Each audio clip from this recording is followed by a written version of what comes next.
Hello दोस्तों, आज हम आप सबको ऊटी बनाना बताएंगे। ऊटी के लिए मैंने फैब्रिक कटिंग कर लिया है। ये मेरी स्लीव है, ये मेरा कैप का कपड़ा है।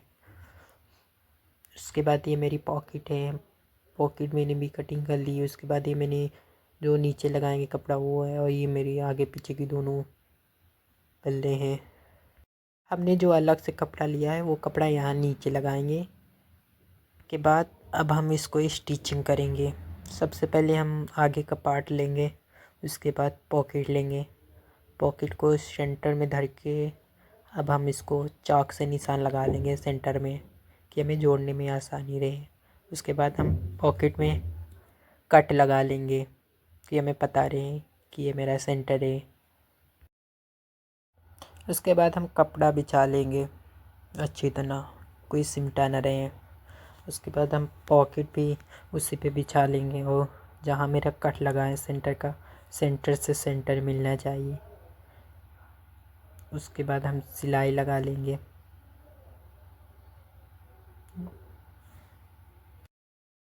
सिलाई लगाने के बाद अब हम पॉकेट का कपड़ा, और जहाँ मेरा सेंटर का निशान लगा हुआ था, अब वहाँ से सेंटर मिला के अब हम पॉकेट को अच्छी तरह जमा लेंगे कि वहाँ पे कोई सिमटा न रहे।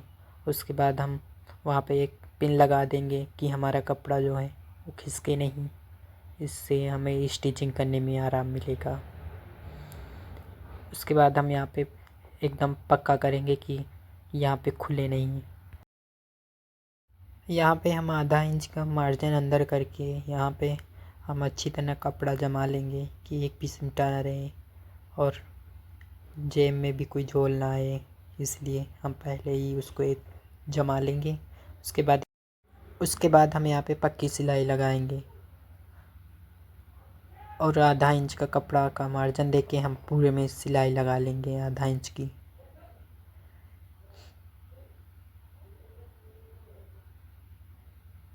सिलाई लगाने के बाद यहाँ पे भी हम पक्का कर लेंगे कि हमारी पॉकेट खुले नहीं। अब नीचे हम एक पिन लगा लेंगे कि हमारी जेब जो है वो झोल ना मारे। इसके लिए हम अब यहाँ पे भी सिलाई लगा लेंगे, पिन लगा के यहाँ पे भी पक्का करेंगे। पक्के करने के बाद हम पूरे में सिलाई लगाएंगे।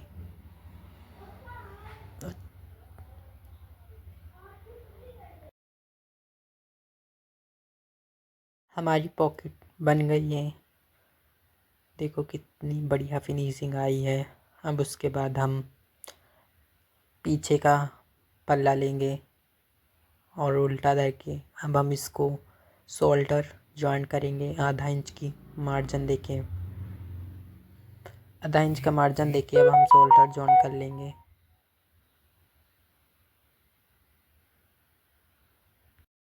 इसी तरह अब हम दूसरी तरफ भी जॉइन कर लेंगे। उसके बाद हम अब यहाँ पे हम स्लीप लगाएंगे। इसके लिए हम सबसे पहले कपड़ा सही करके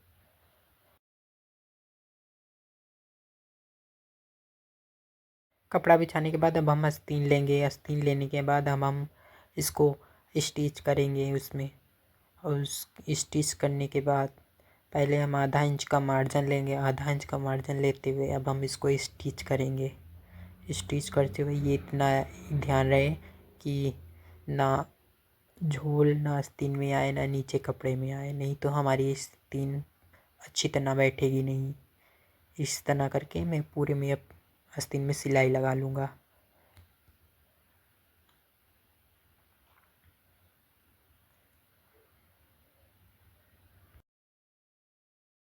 अब हम कपड़ा सही करेंगे आस्तीन का, और उसके बाद अब हम ऊपर से एक सिलाई लगाएंगे। याद रहे मार्जिन हमें अंदर का गले तरफ होना चाहिए। उसके बाद उस पर ही हम एक सिलाई लगाएंगे। सिलाई लगाने के बाद अब हम इस पर अच्छी तरह सिलाई लगा देंगे कि और मार्जिन हमारा गले तरफ रहे।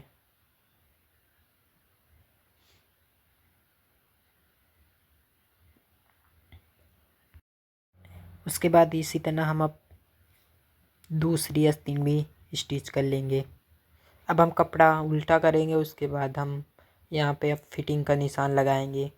फिटिंग का निशान लगाने के लिए हम सबसे पहले नापेंगे 1 इंच मार्जिन जो लिया था उसको छोड़ के अब हम यहाँ पे चौक से निशान लगाएंगे। अब यहाँ से हम अपन फिटिंग का निशान लगाएंगे। फिटिंग के निशान लगाते हुए हम ये नीचे का कपड़ा और आगे का कपड़ा खिसके मत, इसलिए हम यहाँ से लेके आस्तीन तक पूरा फिटिंग का निशान लगा लेंगे। या आस्तीन पे भी 1 इंच का मार्जिन लिया था तो उस वहाँ पे भी 1 इंच का मार्जिन छोड़ते हुए हम स्टिच कर लेंगे। इसी तरह अब हम दूसरी तरफ भी स्टिचिंग कर लेंगे। अब हम कपड़े को सीधा करेंगे।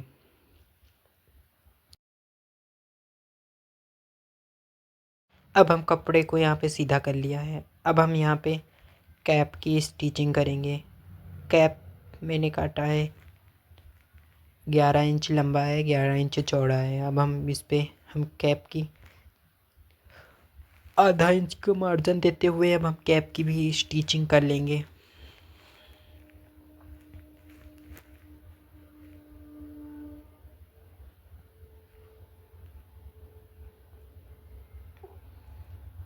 कैप के स्टिचिंग के बाद अब हम कैप के ऊपर से एक सिलाई लगाएंगे। उससे हमारी सिलाई फिनिशिंग आती है। कैप में अच्छी सी फिनिशिंग आएगी जो देखने में अच्छी लगती है। कैप का मार्जिन एक तरफ करते हुए अब हम पूरे कैप में एक सिलाई लगा लेंगे।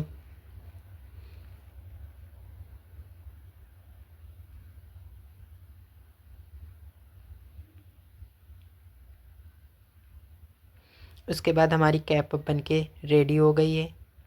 अब हम जो मार्जिन छोड़ा था आगे के लिए मोड़ने के लिए उसको मोड़ लेंगे। इसमें हमारी डोरी पड़ जाएगी, इसलिए हमने इसको 1.5 इंच एक्स्ट्रा ही काटा था मोड़ने के लिए।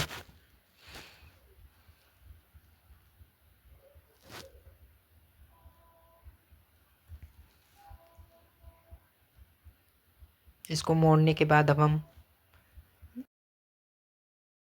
हम गला लेंगे। गले में भी सेंटर में निशान लगाएंगे। उसके बाद हम कैप को रख के नाप लेंगे, छोटा बड़ा तो नहीं है। उसके बाद अब हम कैप लगाना स्टार्ट करेंगे। अब हम जहाँ से मार्जिन किया था बीचों बीच सेंटर से, अब वहीं से हम कैप लगाएंगे। कैप लगाते हुए अब हम स्टिचिंग करेंगे। आधा इंच का मार्जिन लेते हुए हम अब पूरे में स्टिचिंग कर लेंगे। कैप को अच्छी तरह लगा देंगे।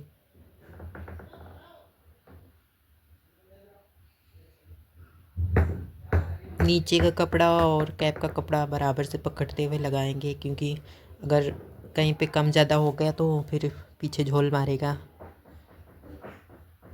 मेरी कैप लग के अभी स्टिचिंग हो गई है। अब कैप के ऊपर से एक सिलाई लगा लेंगे मार्जिन नीचे करते हुए। इससे हमारी कैप की फिनिशिंग अच्छी आती है और देखने में भी अच्छा लगता है। इसलिए हम पूरी कैप में एक सिलाई ऊपर से मार लेंगे मार्जिन नीचे रखते हुए।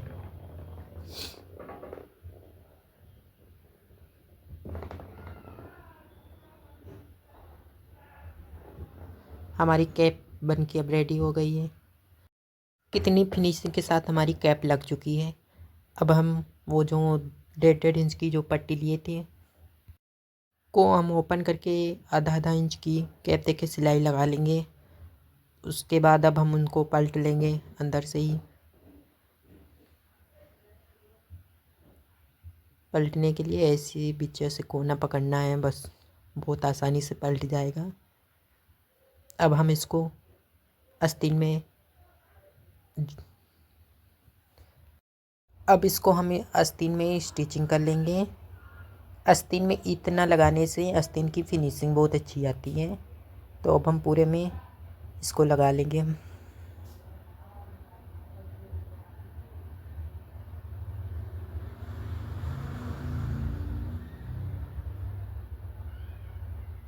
देखो कितनी फिनिशिंग के साथ लग गई है। इसके बाद इसके ऊपर एक और सिलाई लगा लेंगे मार्जिन अंदर करते हुए।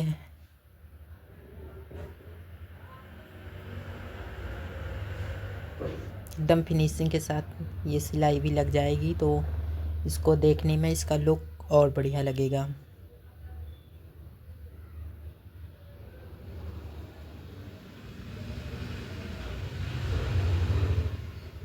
ये मेरी भी सिलाई ये वाली लग गई है। अब देखो इसका लुक कितना बढ़िया आया है।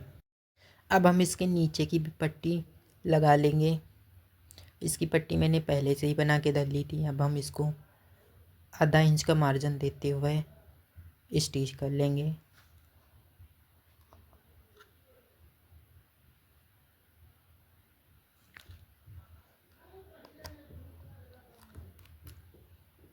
ये भी मेरी लग गई है। अब हम इसके ऊपर एक और सिलाई लगाएंगे मार्जिन अंदर करते हुए।